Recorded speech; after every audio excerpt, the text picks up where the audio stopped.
is instead of creating a whole new character, what I'm doing is just giving it a theme for that month. What I am doing to prevent boredom with my pottery. What is up, Shape Nation? This is Nick Torres here. For those that don't know me, it is my mission to help potters to discover their own voice with their pottery, and I do that by providing value through this podcast. So the number one thing that I believe keeps people from finding their own unique voice is boredom. Every potter has faced this at some point in their pottery journey. For whatever reason, we just get bored. We are creative people. We get bored of making the same thing over and over and over again.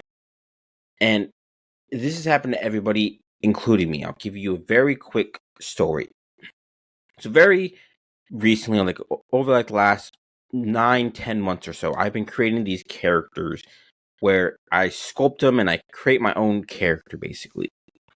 And for the first about 6 months, I was refining the character, and I kept refining and refining and refining and refining until I found the one design that I liked. And then once I found that design, I began making more and more and more and more of that design, because I want to be able to sell those as magnets, and that's really one of the biggest goals, is to sell that pottery that I'm making. I enjoy making it, but at the end of the day, it's about making the money too as well. But anyway, I digress. So I've been making these characters, and day after day I'd make the same character, just change it up a little bit with different poses. But because I'm making the same character, it can get a little bit boring sometimes. And so every week I chat with my good friend Sarah Connor, and we just pretty much just keep each other accountable, and we help each other. We give each other ideas, and we also give each other feedback on our ideas. So while we were having this discussion that we have once a week, I brought up the idea that I wanted to change up or create a new character for my characters every single month, so that one, I'm not getting bored, but two, it also kind of spices things up so that people aren't getting the same thing over and over and over again. And she gave me the idea to where I could just kind of pick like a little bit of a theme for my party. Like, so I could have a samurai, or a spy or a ninja, whatever it was. And that was the idea she came up with. And that's how I could come up with new characters, by having themes like that. But instead of going that route, what I ended up doing, and what I'm doing right now, is instead of creating a whole new character, what I'm doing is just giving it a theme for that month. For example, the theme that I'm currently working on is 1920s. I want my character to look like 1920s. So what I'm doing is I made the character look like 1920s, but I still have like one or two features that look the same as the original design. Think of it like a skin in a video game, where you can have multiple skins, but the character is still the same, so the same powers, so they're the same thing. And that's pretty much the direction I'm going. But we could also do that with our pottery in general. It doesn't just have to be my characters.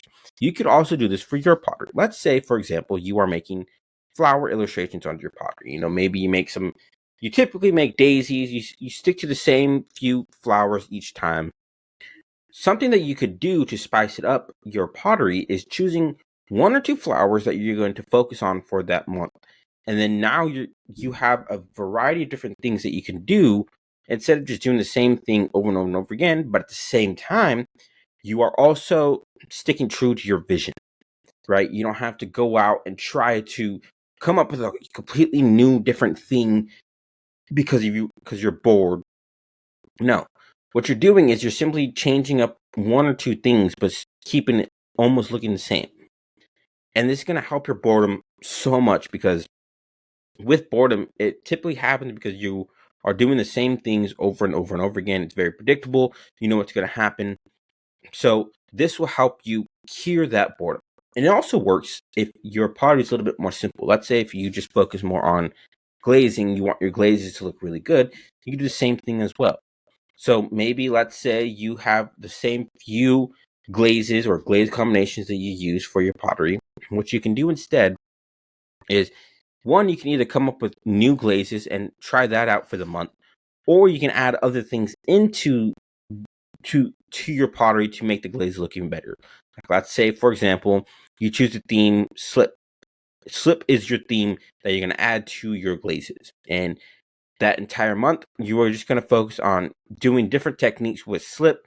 Maybe you're adding some patterns, maybe you're adding some different designs, whatever it may be. Slip is that theme for that month, and now you're not going to get so bored. You don't have to pick just one theme for that month. You could pick 3, 5, 10, whatever, but have a word of caution. The more themes you pick for that month, the harder it's going to be to actually come up with new ideas. So keep it pretty small.